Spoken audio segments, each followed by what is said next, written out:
최근 정부에서 위기 임산부의 인명 출산을 허용하는 이른바 보호출산제도를 시행했습니다. 지난 19일부터 시행된 정책인데요. 아직 일주일이 안 됐죠. 그래서 또 오늘 자세하게 여러분께 설명해드릴 수 있는 기회를 마련했습니다. 보호출산제와 더불어서 출생통보제도 함께 도입이 됐는데요. 첫 시행이 잘 되고 있는지 이분과 함께 이야기 나누어보죠. 이기일 보건복지부 제1차관 스튜디오에 직접 모셨습니다. 차관님 안녕하세요. 네, 안녕하세요. 반갑습니다. 네, 지난번에도 또 제도 관련해서 자세히 알려주시느라 한번 와주셨는데 이번에도 또 이렇게 와주셔서 너무 감사드리고 한 달 만에 오셨으니까 우리 청취자분들에게 인사 한 말씀 먼저 해주실까요? 예, 안녕들 하세요. 제가 한 달 만에 오게 됐는데 요즘 비가 너무 옵니다. 갑자기 오다 그래가지고 제가 꼭 하나 부탁드리고 싶은 거는요. 혹시라도 비가 오시면 지하에 주차장이 있다 하더라도 바로 가지 마시고 하는 게 제일 좋을 것 같습니다. 요즘 많은 사고들이 보니까 주차장에서 차를 빼려다가 사고가 많이 있더라고요. 그런 건 절대 하지 말라는 그런 부탁 말씀드리겠습니다. 맞습니다. 이번에 새로 도입된 제도 보호출산제인데요. 이 제도를 만들기 위해서 지난 1년 동안 굉장히 많이 바쁘셨다고 말씀을 들었는데요. 일단 이 제도를 어떻게 도입하시게 된 건지 좀 배경부터 설명 부탁드릴게요. 예, 지난해 6월 달이었었죠. 수원에서 영화가 냉장고에서 두 분이 발견이 됐습니다. 맞습니다. 예, 그걸로 해서 저희가 이 전체를 다 이렇게 찾아보니까 아마 13년 동안에 11,915명 정도가 그런 똑같은 사례가 있더라고요. 근데 그게 왜 생기냐고 그러면 저희가 병원에 출생을 하게 되면 12시간째 될 때쯤 되면 우리 B형 간염 백신을 맞습니다. 그럼 임시 신생아번호가 주어지게 되는데 이게 한 달 내에 그 어머니가 또는 아버지가 동사무소에 신고를 해야 되거든요. 근데 신고를 안 한 케이스가 13년 동안 11,915명 있는 겁니다. 굉장히 그래서 많네요. 다 조사를 해보니까 한 7,150여 명은 생존해 있어요. 그런데 돌아가신 우리 아이들도 우리 703명이 있었고 또 때로는 이게 뭐 사산에 있는 그런 경우도 있고 그래도 오류도 있었긴 한데 또 밝혀지지 않은 건들이 3,600건들가 있어가지고 지금 열심히 조사 중에 있습니다. 그래서 저희가 정책이라는 것이 사실은 제일 좋은 것은 미리 생기기 전에 이렇게 정책을 만들어야 되는데 그렇죠. 예방을 하는 게 가장 중요하죠. 그래서 저희가 좀 정책이 늦었다는 데서 일단 좀 죄송한 말씀드리고요. 그에 따라서 열심히 정책을 만들었습니다. 그래서 신생아가 태어나면 임시 신생아 번호를 발급해서 B형 간염 백신을 먼저 맞고 나서 한 달 뒤에 부모가 아이의 출생을 신고를 해줘야 되는데 한 달 내에 한 달 내에 그 사이에 지금 어떤 일이 벌어질 수 있다는 거 아닙니까? 그렇습니다. 그래서 그걸 방지하기 위해서 이번에 제도를 도입하신 거고 그것이 보호출산제인데요. 이 제도 좀 구체적으로 설명 좀 부탁드릴게요. 어떤 내용입니까? 이 제도가 이 쌍둥이 제도입니다. 실과 반을 가진 제도인데요. 먼저 할 수 있는 것이 사실은 의료기관 출생통보제거든요. 지금은 병원에서 A를 낳았다 하더라도 그것이 한 달 내에 신고가 안 되는 경우가 있습니다. 그런 경우가 11,000건 있다는 얘기고요. 그런데 앞으로 제가 만드는 제도는 지난 금요일 날 7월 10일 시행이 된 거죠. 병의원에서 아이를 낳게 되면 아이를 낳은 정보, 예를 들면 출생 일시 또 산모 성명 이런 것이 바로 심평원에 보고가 돼서 심평원에서 그 자료를 동시에 우리 그 시군으로 보내줍니다. 그럼 그쪽에서 가만히 가지고 있다가 한 달 내에 신고를 하잖아요. 그럼 신고가 잘 된 겁니다. 그럼 문제가 없는 거고요. 신고가 안 됐어요. 그렇게 되면 왜 신고가 안 됐어요라고 해가지고 바로 보호자한테 신고를 하세요라고 독촉을 합니다. 그래도 7일 동안에 안 되게 되면 그때는 지구촌장의 직권으로 그런 신고하는 제도가 이제 의료기관 출생통보제가 되고요. 그러다 보니까 이런 문제가 생기는 겁니다. 지금도 사실 베이비박스 같은 경우가 한 1년에 130명 정도가 이렇게 들어오고 있어요. 그런데 그런 아이들의 90%는 병의원에서 낳고 있거든요. 그런데 앞으로 모든 병의원에서 아이를 다 출생신고 의무적으로 된다. 또 산모의 성명이 밝혀진다. 그렇다고 그러면 거기를 꺼릴 거거든요. 그렇게 하게 되면 우리 아이들이 드디어 이게 상당히 잃을 수도 있겠다는 그런 우려가 생긴 거예요. 그렇기 때문에 그런 경우에는 바로 저희가 익명으로도 출산할 수 있는 그런 제도를 만든 겁니다. 그렇기 때문에 두 개가 서로 같이 가야 되는 제도지 하나만 있으면 제도는 절대 안 되는 그런 쌍둥이 제도라고 말씀드리겠습니다. 그래서 쌍둥이 제도, 출생 통보제, 그렇습니다. 나머지 또 하나는 보호 출산제인데 그렇습니다. 출생 통보는 말 그대로 출생 통보하는 거. 아이가 병원에서 태어나면 병원장이 신고하는 거잖아요. 그렇습니다. 출생했다고 이제 통보해 주는 거. 거죠. 심평원에 통보하면 심평원에서 지자체로 가는 거. 그렇습니다. 그렇죠?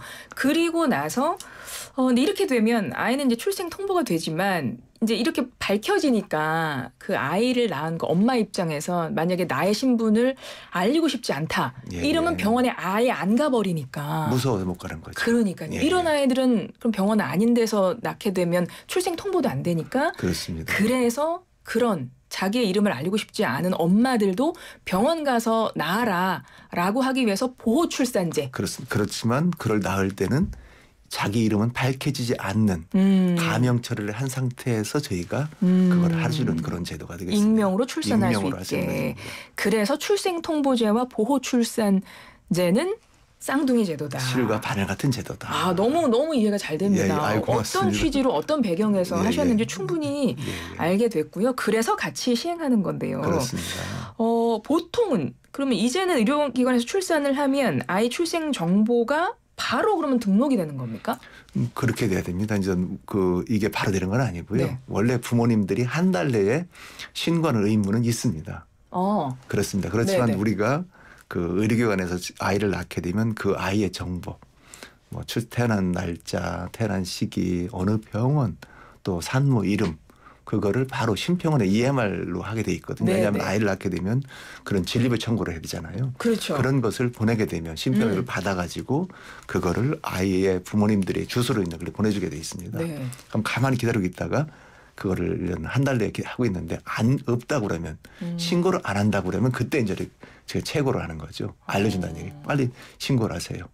근데 원래도 부모님이 아이들 출생신고 해야 되는 거잖아요. 그럼 기존이랑 뭐가 달라진 건가요? 출생신고를 해야 되는데 네. 안 한 사람들이 아까 얘기했던 11,915명이 생긴 겁니다. 그러니까 지금 같은 경우는 저희가 병원에서 아이를 낳았다 하더라도 그 아이 낳은 것이 우리 시군구에서는 모르거든요. 네. 애가 낳은 건지 안 낳은 건지. 그렇죠. 단지 와서 신고해야 되기 때문에. 그런데 지금은 병원에서 아이를 낳게 되면 이쪽으로 다 신고를 하기 때문에 그런 건데요. 지금 제가 조사를 해보니까 아이를 1,000명 낳게 되면 998명 정도는 산부인과에서 납니다. 병원에서. 네. 2명이 인전 사실은 이렇게 병원 바뀌거든요. 그런데 거의 낳기 때문에 사실은 이게 출생통보는 되는 거고요. 네. 혹시라도 자기 이름이 밝혀지기가 꺼려 있는 경우 그런 경우를 보호출산으로 저희가 이 보완책을 만든 거가 되겠습니다. 그렇습니다.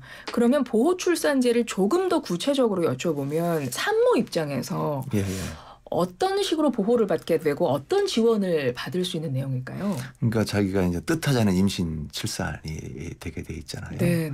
그렇게 되면 전 단계가 있습니다. 제가 저기 판넬을 준비했는데요. 네. 보시면 좋겠네요. 오늘도 시각 자료를 가지고 오셨습니다. 지난번에도 아주 일목요연하게 이렇게 정리를 갖고 오셨는데 오늘도 가지고 오셨어요?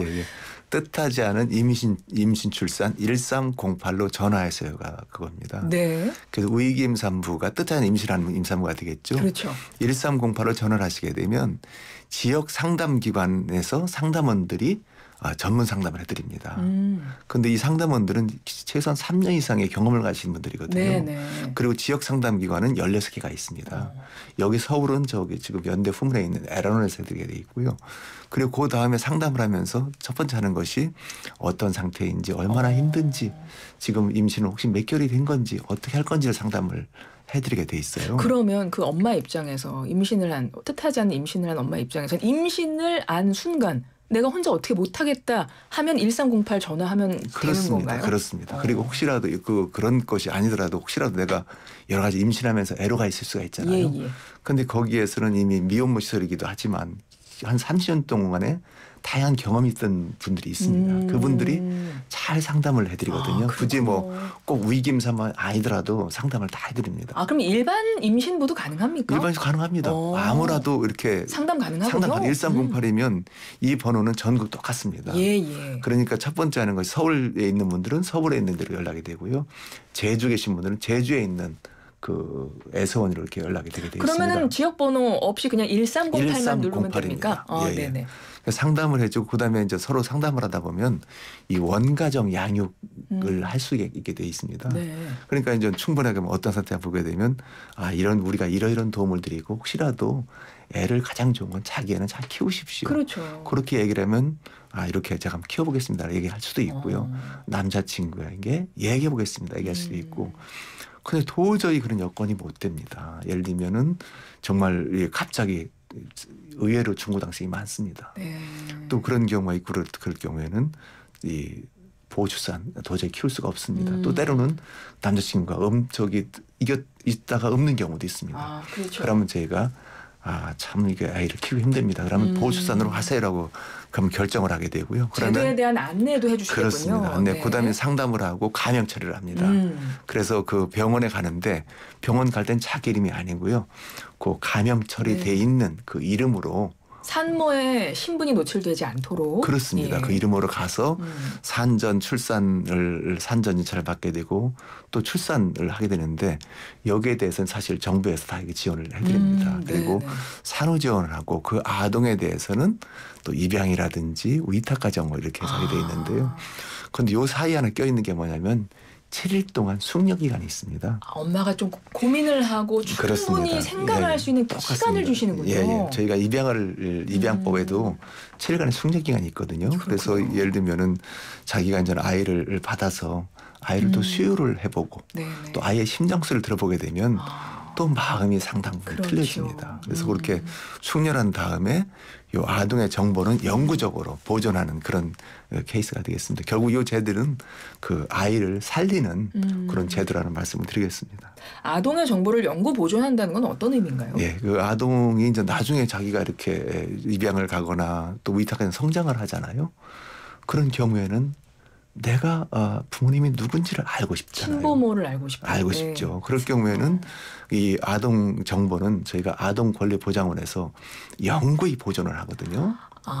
그러면 그 아동이 18세가 되면 그걸 신청할 수가 있습니다. 신청할 수가 있는데 그럴 경우에는 그 부모님들이 특히 대체로 그 어머니가 되겠죠. 네네. 엄마가 그걸 동의를 해야 됩니다. 동의를 해서 내 정보를 알 수 있다라고 하면 되는데 그렇지 않은 경우에는 저희가 할 수가 없는 거고요. 그렇군요. 그렇습니다. 서로 간에 이렇게 아동의 정보를 알고 싶은 그런 마음하고 또 산모의 또 익명해야 되는 그런 마음을 서로 조화해서 저희가 그걸 하고 있다는 그런 말씀을 드리겠습니다. 그럼 위기 임산부들은 뭐 어디에서 어떻게 도움을 받아야 되나 싶을 때 일단 1308 번호 하나만 기억하시면 될까요? 그렇습니다. 제가 그래서 여기 갖고 왔습니다. 저기 이 번호가 여러분 여기 비춰주시면 좋겠는데요. 네, YTN 라디오 유튜브로 보이는 라디오로 지금 나가고 있습니다. 뜻하지 않은 임신 출산 혼자 감당하지 마세요. 1308로 전화 주세요. 전국 어디서나 24시간 상담. 비밀 상담입니다. 그리고 상담하게 되면 어떤 게 되냐면요. 물론 전화도 받고 돼 있지만 혹시라도 제가 직접 상담을 해봤거든요. 네네. 그랬더니 어디 계시냐, 오기가 힘드냐. 그러면 직접 방문 상담을 드립니다. 그렇습니까? 예. 그리고 첫 번째 가서 병원을 갈 때는 우리 상담원이 같이 병원에 동행해서 그 같이 이렇게 처리도 해드리고 진찰도 받게 해드리기 때문에 정말 가장 그 중요한 것은 1308라는 숫자를 기억하시고 전화하시게 되면 정말 이거 여러 가지를 고민을 해결할 수가 있습니다. 1308입니다. 뜻하지 않은 임신 출산 혼자 감당하지 마세요, 여러분. 1308로 전화하시면 여러 가지 방안들을 많은 분들이 함께 고민해 주시니까 좀 기억해 주시길 바라고요. 문자들도 많이 옵니다. 8616번님이 오호 쌍둥이 제도 효과 좋을 것 같아요. 상호 보완이 꿋꿋이시네요. 감사합니다. 예, 0332번님 좋은 취지인 것 같군요. 출생과 동시에 국민은 국가에서 보호한다는 차원에서 의미가 크네요. 7708 간만에 좋은 정책 선진국이 되어가는 느낌 이렇게 남겨주셨는데요. 간만에 좋은 정책이라고 해가지고 좀 자주 이런 좋은 정책을 만들도록 하겠습니다. 자주 만들어주시길 바라고요. 그런데 참 취지도 너무 좋고 정말 내가 너무나 힘든 임신부의 입장이라면 저라도 연락을 하고 싶을 것 같아요. 할 것 같고 큰 도움을 받을 수 있을 것 같은데 그런데 한쪽에서는 조금 비판의 시각도 있는 것 같긴 합니다. 그래서 이것도 좀 여쭤보면 혹시 이 제도를 통해서 오히려 양육 포기를 조장하는 거 아니냐. 약간 이런 논란도 있는 것 같거든요. 이건 어떻게 보세요? 저는 그렇게 생각합니다. 이 제도는 정말로 아이를 살리는 제도라고 봅니다. 그런데 제가 가장 고민했던 것이 그겁니다. 이 제도를 만들면서 만약에 이런 제도가 없다면 이 아이는 어떻게 될까? 그렇죠. 그 아이는 과연 살릴 수가 있을까라는 그런 고민을 하게 됐어요. 그런데 정말 지금처럼 저출생이 심각한 이런 사이에서 아이 한 명도 중요한 거거든요. 그리고 첫 번째가 저희가 1308로 전화 주시게 되면 첫 번째는 그 심층 상담을 합니다. 얼마나 지금 임신 몇 개월이냐, 얼마나 힘드냐, 어떤 상태냐, 아이는 키울 거냐 말 거냐 하면서 상담을 해주면서 우리가 예를 들면 여러 가지 국가적인 보호 대책이 많이 있습니다. 예를 들면은 뭐 기초생활 보장제도도 있고 또 여러 가지 시설에 입소할 수도 있고 그런 설명을 해주거든요. 그러면서 하는 것이 이제 사실은 원가정 양육을 많이 선택을 합니다. 똑같은 독일에서 이 실내 출산 제도가 있었는데요. 이 제도를 보니까 그 한 2,249명 정도를 상담을 했어요. 그런데 그 중에서 한 24%가 원가정 양육, 내가 양육을 하겠다는 것이 되겠고요. 마음이 바뀌는 거군요. 바뀝니다. 상담을 그렇습니다. 하면서. 왜냐하면 가장 어려운 건 사실은 두려움이거든요. 그렇죠. 그리고 입양을 시키겠다는 것도 있었고요. 근데 실내 출산하겠다는 것이 있었는데 이게 한 22%가 됩니다. 제가 지난주에 그 SBS.SOS 생명의 전환하는 그런 것이 이제 나왔더라고요. 한강다리 보게 되면 마포대교 있잖아요. 생명의 전환가 20군데가 설치가 돼 있습니다. 이것이 13년 동안 2011년 동안 해가지고 2,200명을 살렸습니다. 그렇군요. 가장 어려운 것은 외로움이더라고요. 그런데 우리 위기임산부는 가장 어려운 것이 사실은 두려움이거든요. 갑자기 아이가 생겼는데 이 배는 불러오고 어떻게 할지는 모르겠고 그런 거기 때문에 상담을 하시게 되면 그런 해결책이 나올 수가 있습니다. 여러분은 혼자가 아닙니다. 얼마든지 도움받으실 수 있고 나라에서 지금 제도를 하고 있으니까요. 근데 이 번호가 1308이지 않습니까? 왜 1308? 1308이 저희가 그 과기부를 통해서 그 받은 전화번호인데요. 네 자리 번호입니다. 우리가 109가 있잖아요. 109는 지금 지난해 생겼는데 자살 예방 번호입니다. 자살 상담 번호거든요. 하나의 생명을 제로, 자살이 없도록 구하자 뭐 그런 건데요. 제가 이거는 해가지고 1308이라는 전화번호를 받았는데 지금 저도 이거 뜻을 어떻게 지금 구성할지 지금 고민 중입니다. 그래서 알려봐 주세요. 밖에서 지금 제보가 들어왔습니다. 밖에서도 이제 이 지금 제도를 막 귀 기울이면서 너무 이제 궁금해하시는 분들이 많아서 저희가 찾아봤는데 1. 한 명 한 명 소중한 아이를 3. 이거는 임산부의 모습을 형상화한 숫자랍니다. 3. 0. 임산부 부담이 제로가 되도록. 8. 이 8자 여러분 이거 아십니까? 이 기호잖아요. 무한대. 계속 도는 거. 8. 무한대로 지원합니다. 그래서 1308이라는 번호가 됐다고 하네요. 정말 그 의미도 그렇고요. 정말 많은 도움이 됐으면 좋겠고요. 시간이 벌써 훌쩍 지났는데요. 오늘 출생통보제 보호출산제 쌍둥이 제도에 대해서 얼마 전부터 시행된 이길 보건복지부 제1차관님 나오셔서 쭉 구체적으로 설명을 해주셨는데요. 차관님 끝으로 한 말씀 마무리 말씀 한 30초 정도 듣고 마무리하겠습니다.